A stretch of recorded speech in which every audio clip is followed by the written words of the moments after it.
Hello everyone, welcome to my YouTube channel full chemistry tutor. आज हम लोग Bohr model में पार्ट 3 लेक्चर देखने वाले हैं, जिसमें हम लोग डिराइव करेंगे एनर्जी का क्या फॉर्मूला होता है। अब इस एनर्जी में हम लोग काइनेटिक एनर्जी भी डिराइव करेंगे, टोटल एनर्जी क्या होता है, पोटेंशियल एनर्जी कैसे कैलकुलेट करते हैं ना। और हमें पता है कि जो बोर मॉडल है वो यूनी इलेक्ट्रॉन स्पीसीज़ के लिए है, तो ये जो सारी हम वैल्यू फॉर्मूले कैलकुलेट करेंगे वो सारी यूनी इलेक्ट्रॉन स्पीसीज़ के लिए एप्लीकेबल होंगे, है ना। तो हम लोग स्टार्ट करते हैं लेक्चर को। तो जैसे कि हमें पता है कि हमने बोर मॉडल की बात करी है, तो यूनी इलेक्ट्रॉन स्पीसीज़ लेंगे हम। तो हमारे पास न्यूक्लियस है और न्यूक्लियस के चारों तरफ किसी एक स्टेशनरी पाथ में इलेक्ट्रॉन रिवॉल्व कर रहा है ना। इस स्टेशनरी पाथ में इलेक्ट्रॉन का जो वेलोसिटी अगर इस डायरेक्शन में है, तो इधर बाहर की तरफ सेंट्रीपिटल फोर्स लग रहे होंगे और अंदर की तरफ इलेक्ट्रोस्टैटिक फोर्स लग रहे होंगे ना। हमें पता है इस जो सेंट्रीपिटल फोर्स होते हैं वो होते हैं mv² r के बराबर, और जो इलेक्ट्रोस्टैटिक फोर्स ऑफ इंटरेक्शन होते हैं वो होते हैं kZe²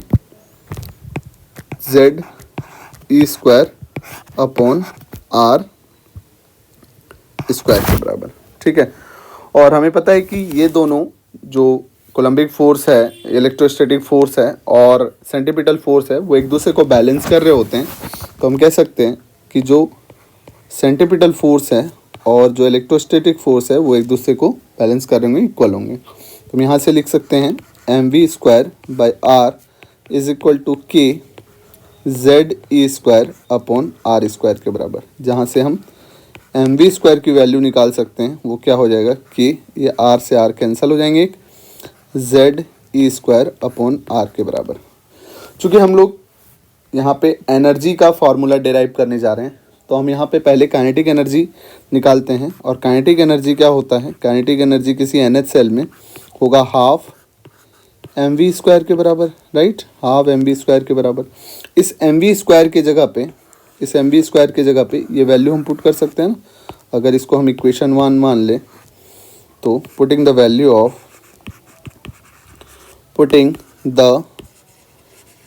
of mv² from equation 1 in equation 2, इसको हम 2 मान लेते हैं ना। तो 2 में हम पुट कर देते हैं mv² की वैल्यू को। तो जो हमारे पास काइनेटिक एनर्जी आ जाएगा, वो काइनेटिक एनर्जी क्या होंगे कि Ze² 2r के बराबर। ठीक है, ये आ गया हमारे पास काइनेटिक एनर्जी, राइट। ठीक है। इसी तरह से हम पोटेंशियल एनर्जी के जब वैल्यू निकालेंगे, तो पोटेंशियल एनर्जी हमें पता है क्या होता है, potential energy is equal to -kZe² r के बराबर, है ना। यही होते हैं। और टोटल एनर्जी जो होते हैं, इसको भी हम, जो टोटल एनर्जी होते हैं वो क्या होता है, kinetic energy plus potential energy, right. Kinetic energy plus potential energy होते हैं।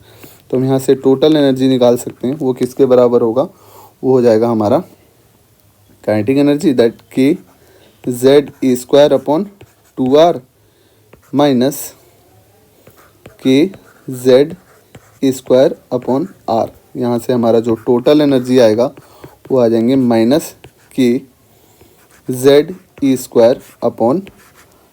2r के बराबर, राइट, -kZe² 2r के बराबर आ जाएगा। तो ये हमारा टोटल एनर्जी निकल गया। तो हमने काइनेटिक एनर्जी की वैल्यू निकाल ली, इसको मान लें इक्वेशन 3। हमने पोटेंशियल एनर्जी की वैल्यू निकाल ली, इसको इक्वेशन 4 मान लेते हैं। और हमने टोटल एनर्जी की वैल्यू निकाल दी, इक्वेशन 5 मान लेते हैं। अब हम इन इक्वेशंस के हेल्प से, 3rd, 4th और 5th के इक्वेशन के हेल्प से हम निकाल सकते हैं कि कैसे टोटल एनर्जी काइनेटिक एनर्जी से रिलेट करता है, कैसे पोटेंशियल एनर्जी टोटल एनर्जी से रिलेट करता है, कैसे पोटेंशियल एनर्जी काइनेटिक एनर्जी से रिलेट करता है। तो ये सारी चीज़ें हम निकाल सकते हैं। तो जो काइनेटिक एनर्जी और टोटल एनर्जी का रेशियो होगा वो होगा -1 के बराबर। हम यहाँ से पुट करके देख सकते हैं। अगर हमने kinetic energy by total energy करा तो वो माइनस सेम ही है, बस माइनस बच रहा है ना, तो -1 के बराबर आ जाएंगे। उसी तरह अगर हमने पोटेंशियल एनर्जी किसी NH सेल के इलेक्ट्रॉन की अपॉन टोटल एनर्जी का रेशियो निकाला तो वो 2 के बराबर होगा, है ना। पोटेंशियल एनर्जी और टोटल एनर्जी सब कुछ सेम है, बस जो पोटेंशियल टोटल एनर्जी आ रहा है उसमें 2 का टर्म्स नीचे आ रहा है ना टोटल एनर्जी में, तो ये आ जाएगा हमारे पास 2 के बराबर। और पोटेंशियल एनर्जी और काइनेटिक एनर्जी में जब हम रिलेशन निकालना चाहें तो वो आ जाएगा -2 के बराबर, है ना। तो हम ये कह सकते हैं कि जो काइनेटिक एनर्जी होता है वो total energy minus total energy के बराबर होता है। जो पोटेंशियल एनर्जी होते हैं वो 2 इंटू टोटल एनर्जी होते हैं, और जो पोटेंशियल एनर्जी होता है वो -2 इंटू काइनेटिक एनर्जी के बराबर होते हैं। ठीक है, यहाँ से हमने एक रिलेशन निकाल लिया। अब क्या काइनेटिक एनर्जी का वैल्यू होगा, क्या टोटल एनर्जी के वैल्यू होंगे, किसी भी इलेक्ट्रॉन का किसी भी सेल में कितना काइनेटिक एनर्जी या टोटल एनर्जी या पोटेंशियल एनर्जी होगा, ये सारी चीज़ें हम यहाँ पे कैलकुलेट करेंगे। तो हम लोग अब काइनेटिक एनर्जी का क्या रिलेशन होगा वो देखते हैं ना। तो हमने निकाल लिया है जो काइनेटिक एनर्जी NH सेल के इलेक्ट्रॉन की होगी वो होगी KZe² अपॉन 2RN के बराबर, है ना। NH सेल के nth ऑर्बिट का जो रेडियस है वो हमने RN ले लिया, और हमने पहले ही निकाल रखा है जो रेडियस ऑफ nth ऑर्बिट होता है उसका जो फॉर्मूला होता है वो होता है n² अपॉन 4π² KZe² के बराबर। ठीक है, अब इस Rn की वैल्यू को हम काइनेटिक एनर्जी के वैल्यू में पुट कर दें। अगर हमने इसको इक्वेशन 6 कह दिया तो पुटिंग द वैल्यू, और ये हमने काइनेटिक एनर्जी के जो इक्वेशन है उसको हमने क्या माना है, उसको हमने मान लिया इक्वेशन 3 है ना। तो इक्वेशन 3 है ये।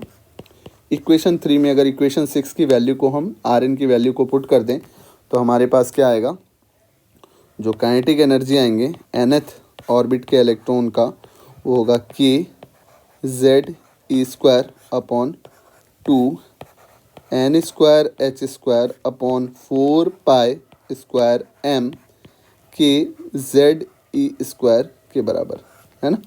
अब इसको हम सॉल्व करें तो हमारे पास जो काइनेटिक एनर्जी की वैल्यू आएगी nth ऑर्बिट के इलेक्ट्रॉन की वो आ जाएगी कुछ KZe² 2π² KZe² upon n²h², right. अब इसको जब हम सॉल्व करेंगे तो हमारी जो काइनेटिक एनर्जी की वैल्यू आएगी nth ऑर्बिट के इलेक्ट्रॉन की वो आ जाएगी kinetic energy is equal to k² e⁴ 2π² mz² upon h² n²। ठीक है, यहाँ पे हमें सारी वैल्यू नोन होती है ना, ये सारी वैल्यू नोन होती है। अगर हमने सबके k की वैल्यू हमने पुट कर दिया जो 1/4πε0 के बराबर होता है, e जो कि 1.6 इंटू 10⁻⁻19 के बराबर होता है, m मास ऑफ इलेक्ट्रॉन ले लेंगे 9.1 इंटू 10⁻31 kg के बराबर, h की वैल्यू 6.626 इंटू 10⁻34 जूल सेकेंड के बराबर। तो अगर हमने सबकी वैल्यू पुट कर दी तो जो हमारा काइनेटिक एनर्जी आएगा nth ऑर्बिट में उसको हम लिख देते हैं कुछ काइनेटिक एनर्जी नॉट करके ना, ये कांस्टेंट होगा कुछ, और z² अपॉन n² के बराबर होंगे, है ना। जब इसकी हम वैल्यू पुट करेंगे तो जो KE0 की जो वैल्यू आती है, अगर हमने इलेक्ट्रॉन वोल्ट में लिया है तो 13.6 इलेक्ट्रॉन वोल्ट पर एटम के बराबर होगा। ठीक है, अगर हमने इसको जूल पर एटम में लिया है तो 2.18 इंटू 10⁻⁻80 जूल पर एटम आएगा। ठीक है, अगर हमने इसको किलो जूल पर मोल में लिया है तो 1312 किलो जूल पर मोल के बराबर आ जाएंगे। ठीक है, अगर हमने किलो कैलोरी पर मोल में लिया है तो जो काइनेटिक एनर्जी नॉट की वैल्यू आएगी वो आ जाएगी हमारी कुछ 313.6 किलो कैलोरी पर मोल के बराबर। ठीक है, जनरली हमें जो याद रखना है वो काइनेटिक एनर्जी के जो यूनिट याद रखने हैं वो इलेक्ट्रॉन वोल्ट वाला याद रखना है। तो ये आ जाएंगे हमारे पास 13.6 z² upon n² electron volt per atom के टर्म्स में याद रखेंगे। ठीक है, तो ये हमारे पास काइनेटिक एनर्जी आ गया। अब अगर हम इसके कुछ ग्राफ देखना चाहें जैसे मान लो काइनेटिक एनर्जी और एन के बीच अगर हम ग्राफ देखना चाहें, काइनेटिक एनर्जी और एन ऑर्बिट नंबर के बीच ग्राफ देखना चाहें तो कुछ इस तरह से ग्राफ बनता है। ठीक है, मतलब जैसे जैसे एन की वैल्यू बढ़ाएंगे काइनेटिक एनर्जी की वैल्यू घटती जाएगी, है ना। और वो कैसे घटेगी, वो इस टाइप से कुछ उसका ग्राफ आएगा NaCl में, राइट। NaCl में अगर हमने काइनेटिक एनर्जी वर्सेस Z का ग्राफ देखा, kinetic energy versus atomic number का ग्राफ देखा, है ना, nth ऑर्बिट में एटॉमिक नंबर का ग्राफ देखा तो कुछ इस तरह से आएगा। ठीक है, एक्सपोनेंशियली ऐसे बढ़ जाएगा। ठीक है, नेक्स्ट अगर हमने काइनेटिक एनर्जी और 1/n का ग्राफ देखा, काइनेटिक एनर्जी और 1/n का ग्राफ बनाना चाहें तो ये भी कुछ इस तरह से बनेगा, राइट, इस तरह से बनेगा। तो जैसे जैसे n की वैल्यू 1/n की वैल्यू जैसे जैसे बढ़ेंगे काइनेटिक एनर्जी की वैल्यू वैसे वैसे बढ़ते जाएंगे, है ना। कुछ इस तरह से ग्राफ हमें मिलेगा। ठीक है, तो यहाँ से हमने निकाल लिया काइनेटिक एनर्जी क्या हो गया हमारे पास, kinetic energy of electron of nth orbit is equal to -13.6 Z² electron volt per atom के बराबर हो जाएंगे। ठीक है, अब यहाँ से अगर हम पोटेंशियल एनर्जी निकालना चाहें तो पोटेंशियल एनर्जी हमें पता है, यहाँ से डायरेक्ट हम काइनेटिक एनर्जी और पोटेंशियल एनर्जी के रिलेशन से भी निकाल सकते हैं, जो कि क्या होता है, kinetic energy is equal to potential energy is equal to -2 of kinetic energy, है ना। तो पोटेंशियल एनर्जी निकाल लेंगे हम, potential energy is equal to -2 of kinetic energy. ठीक है, तो जो पोटेंशियल एनर्जी nth ऑर्बिट में होंगे, पोटेंशियल एनर्जी nth ऑर्बिट में होंगी वो हो जाएगा -2 of 13.6 Z² upon n² electron volt per atom में, जो कि आ जाएगा कितना, 27.2 Z² upon n² electron volt per atom के बराबर। ठीक है, उसी तरह अगर हम टोटल एनर्जी निकालना चाहें तो टोटल एनर्जी क्या हो जाएगा हमारा, टोटल एनर्जी और पोटेंशियल एनर्जी में क्या रिलेशन है देख सकते हैं, मैं ना। टोटल एनर्जी और पोटेंशियल एनर्जी में रिलेशन क्या है, potential energy is equal to 2 into total energy. और टोटल एनर्जी और काइनेटिक एनर्जी में क्या रिलेशन है ये भी हमने देख रखा है, kinetic energy is equal to minus of total energy. तो डायरेक्टली हम total energy is equal to minus of kinetic energy कर देंगे, है ना, minus of kinetic energy, sorry. तो जो टोटल एनर्जी होगा वो क्या होगा, total energy of electron of nth orbit is equal to minus of kinetic energy के बराबर हो जाएंगे। तो जो टोटल एनर्जी हमारा आएगा nth ऑर्बिट में वो क्या आ जाएगा, -13.6 Z² upon n² electron volt per atom में आ जाएंगे। ठीक है, तो ये हमारे कुछ वैल्यूज़ आ गए, है ना। काइनेटिक एनर्जी की वैल्यू हमने देख ली, टोटल एनर्जी की वैल्यू हमने देख ली और हमने पोटेंशियल एनर्जी की वैल्यू देख ली। तो ज़्यादातर जो हम एनर्जी निकालते हैं, अगर हमें क्वेश्चन दे दिया जाए calculate energy of electron of helium ion present in second orbit, right. तो हम कैसे निकालेंगे, तो जब भी एनर्जी कैलकुलेट करने बोला जाए तो वो टोटल एनर्जी कैलकुलेशन की बात करी जा रही है ना। तो जो टोटल एनर्जी आएगा हमारा, तो वो एनर्जी को, टोटल एनर्जी को हम ई ही लिखते हैं, है ना, टोटल एनर्जी को हम EN ही लिखते हैं। तो EN जो आएगा हमारा वो आएंगे -13.6 Z² अपॉन n² के बराबर, है ना, इलेक्ट्रॉन वोल्ट में।